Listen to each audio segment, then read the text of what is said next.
నమస్కారం. ఈ విభజన అంశాల మీద స్పెషల్ కేటగిరీ స్టేటస్ మీద చాలా అసత్యాలు రాష్ట్ర ప్రభుత్వం ప్రజల్లో ప్రచారం చేస్తుంది కాబట్టి ప్రతి బీజేపీ కార్యకర్తకు ఈ అంశాలలో కేంద్ర ప్రభుత్వం ఏం చేసింది, ఏ రకంగా దాన్నంతా అసత్యం రూపంలో ప్రజలకు చేరవేస్తున్నారు అనే దాని మీద అవగాహన ఉంటే 10 చోట్ల మాట్లాడటానికి అవకాశం ఉంటుంది. మనకు సామెత ఉంది, నిజం నిద్రలేచి నడక ప్రారంభించేటప్పటికీ అబద్ధం ప్రపంచాన్నంతా చుట్టేసి వస్తుంది. ఇప్పుడు రాష్ట్ర ప్రభుత్వం చేస్తున్నటువంటి ప్రచారం ఈ అబద్ధాన్ని ప్రపంచాన్నంతా సృష్టించటమే. 1,16,000 కోట్లు రావాలి అని నిన్న అసెంబ్లీ సాక్షిగా ముఖ్యమంత్రి గారు, ఆర్థిక మంత్రి గారు చెప్పారు. ఈ 1,17,000 కోట్ల వాళ్ళ అంచనా ఏ రకంగా ఉందో తెలుసా? ఉదాహరణకు 2-3 విషయాలు చెప్తా. బుందేల్ఖండ్ ప్యాకేజీ లాగా మనకి 25,000 కోట్లు రావాలి, 25,000 కోట్లు రావాలని గత 2 సంవత్సరాల నుంచి హోరెత్తి అరుస్తూనే ఉన్నారు. సావు కబురు చల్లగా చెప్పినట్టు 2 రోజుల క్రితం ఈనాడు వారు బుందేల్ఖండ్ ప్యాకేజీ కింద కేంద్ర ప్రభుత్వం ఇస్తున్నది 2,100 కోట్లు, ఇంకొక 900 కోట్లు ఇస్తే మన వెనుకబడిన ప్రాంతాలకు ఇచ్చేటటువంటిది బుందేల్ఖండ్ ప్యాకేజీకి సమానం అవుతుంది అని చెప్పింది. అంటే వీళ్ళు ఇప్పుడు చెప్పిందేమో 3,000 కోట్లు, మొన్నటిదాకా చెబుతున్నదేమో 24,000 కోట్లు. 21 కోట్లు ఎడిషనల్ గా చెప్పి మన వాళ్ళు మధ్యపెట్టి రానిది లేనిది వస్తుంది అని ఇట్లాంటి లెక్కలు కట్టి మొత్తం 1,16,000 కోట్లు ఉందని చెప్తూ ఉన్నారు. మరి ఇంత పెద్ద ఎత్తున అబద్ధాలు ప్రచారం చేసి ప్రజలను ఎంతకాలమని మోసగిస్తారు అని అడగాల్సినటువంటి అవసరం ప్రతి బీజేపీ కార్యకర్తకు ఉంది అని నేను చెప్తూ ఉన్నాను. 3,000 కోట్లు ఎక్కడ, 24,000 కోట్లు ఎక్కడ? 2,100 కోట్లు ఇస్తున్నారు, ఇంకో 900 కోట్లు ఇవ్వండి అని అడిగితే 6 సంవత్సరాలకున్న వెనుకబడిన ప్రాంతాల ప్యాకేజీని ఇంకో 2 ఏళ్లు పెంచడం అంటే అదేం పెద్ద విషయం కాదు. కానీ ఏకంగా మనం 24,000 కోట్లు పాడిందే పాటలాగా అక్కడనే 23,000 కోట్లు పోయింది. ఇక రెండోది, ఈ విద్యా సంస్థలకన్నిటికీ 10,000 కోట్లు కావాలి. ఎన్నాళ్లలో కావాలండి? మిగిలిన రాష్ట్రాల కన్నా మనకేమైనా తక్కువ చేశారా? ఆలస్యంగా ఏమైనా ఈ విద్యా సంస్థలు పెట్టారా? 1,500 కోట్లు ఇచ్చి మీ రాజధాని భవనాలను నిర్మించుకోండి అంటే 5 సంవత్సరాల తర్వాత మొన్న శంకుస్థాపనలు చేసి ఆ ఫౌండేషన్ చేయటం ఏదో ప్రపంచంలో 8వ వింతలాగా వారం రోజుల పాటు ఈ రకంగా కాంక్రీట్ పోశారు, ఆ రకంగా ఊచలేశారు, ఈ రకంగా ఇచ్చేశారు అనుకుంటూ పత్రికల్లో హోరెత్తేటట్టుగా ప్రచారాలు చేసుకుని ఏ ప్రభుత్వం 5 సంవత్సరాలు 1,500 కోట్లు దగ్గర పెట్టుకొని శంకుస్థాపన చేయలేదు.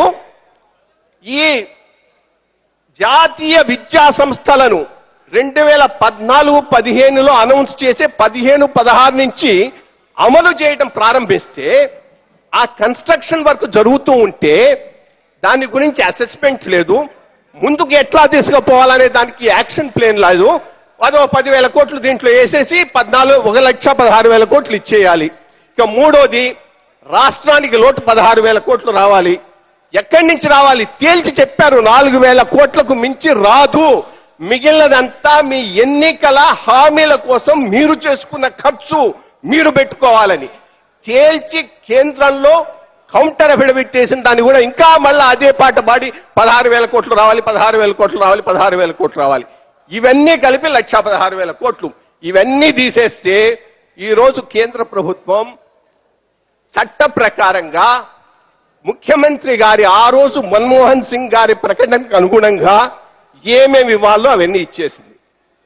ఇక ప్రత్యేక హోదాను గురించి ఇంకొక 2 అంశాలు చెప్పేసి ముగించేస్తాను. ప్రత్యేక హోదా ఏ రోజు కూడా ప్రత్యేక హోదాలో పరిశ్రమ రాయితీలు ఎక్కడా భాగం కాదు. ఈ ఈశాన్య రాష్ట్రాలకు ప్రత్యేక హోదా 1969వ సంవత్సరంలో వచ్చింది. పరిశ్రమ రాయితీలు ఎప్పుడు వచ్చాయి? 1997లో వచ్చాయి. మన్మోహన్ సింగ్ గారి ప్రకటన ఏమని ఉన్నది?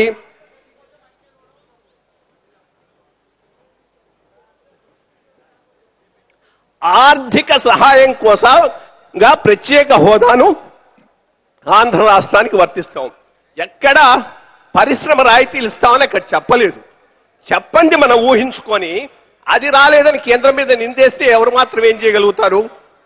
14 ఆర్థిక సంఘం సిఫార్సుల తర్వాత ప్రత్యేక స్టేటస్ లేదు, దాని బదులు ప్యాకేజ్ ఇస్తామంటే అది మాకు వద్దు అని, అంటే స్పెషల్ పర్పస్ వెహికల్ పెట్టుకుంటే ఇస్తామన్నారు. ఈ రాష్ట్ర ప్రభుత్వ సంగతి కేంద్రానికి తెలుసు. స్పెషల్ పర్పస్ వెహికల్ పెట్టుకొని 16,000 కోట్లు ఇవ్వకపోతే ఇవి కూడా తీసుకుపోయి పసుపు కుంకల మీద అందరికీ డిస్ట్రిబ్యూట్ చేసి ఇది మేమే ఇచ్చామని చెప్పుకుంటారు. అందుకని స్పెషల్ పర్పస్ వెహికల్ పెట్టుకోమంటే అది పెట్టుకోకుండా మళ్ళా ఉల్టాగా యూటర్న్ తీసుకొని కేంద్ర ప్రభుత్వం మీదనే దీనికి కూడా దోషిగా చూపెట్టడానికి ప్రయత్నం చేస్తూ ఉంటే, దానికి ఈ మొత్తం మీడియా వత్తాసు పలుకుతూ ఉంటే, నిజంగా అబద్ధాన్ని రాష్ట్రం అంతా చాలా విజయవంతంగా 1.5 సంవత్సరం కాలం ముఖ్యమంత్రి గారు వారి అనుకూల మీడియా కలిసి మొత్తం ప్రచారం చేసేదనేది బాగా మనకు తెలుస్తూనే ఉన్నది. ఇక ఈ పరిశ్రమ రాయితీలకు అసలు ఎందుకండి? దానికి బదులుగా మౌలిక సదుపాయాలు ఏర్పాటు చేయడానికి రాయలసీమ, ఉత్తరాంధ్ర రాష్ట్రాల్లో ఒక స్పెషల్ కార్పస్ అడగండి. అసలు అడిగి దాన్ని డిస్కషన్ చేసి సమస్యను పరిష్కరించుకునే పద్ధతిలో తీసుకుపోవాలనే ఉద్దేశమే ఈ రాష్ట్ర ప్రభుత్వానికి లేదు.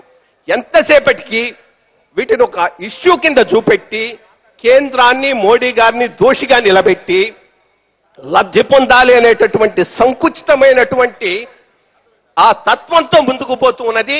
దీనిని ఎండగట్టి విభజన హామీల అమలులో కానీ, ప్రత్యేక హోదా అంశంలో కానీ కేంద్రం ఎటువంటి అన్యాయం ఆంధ్రప్రదేశ్కు చేయలేదు. ఇన్ఫాక్ట్ డివైడెడ్ స్టేట్ గా ఈ రాష్ట్రం నష్టపోయిందని, మిగిలిన అన్ని కార్యక్రమాల్లో కూడా అదనంగా నిధులు ఇచ్చారనేటువంటి విషయాన్ని ప్రజల్లోకి తీసుకుపోవాల్సిన అవసరం మనందరి మీద ఉన్నది. Thank you.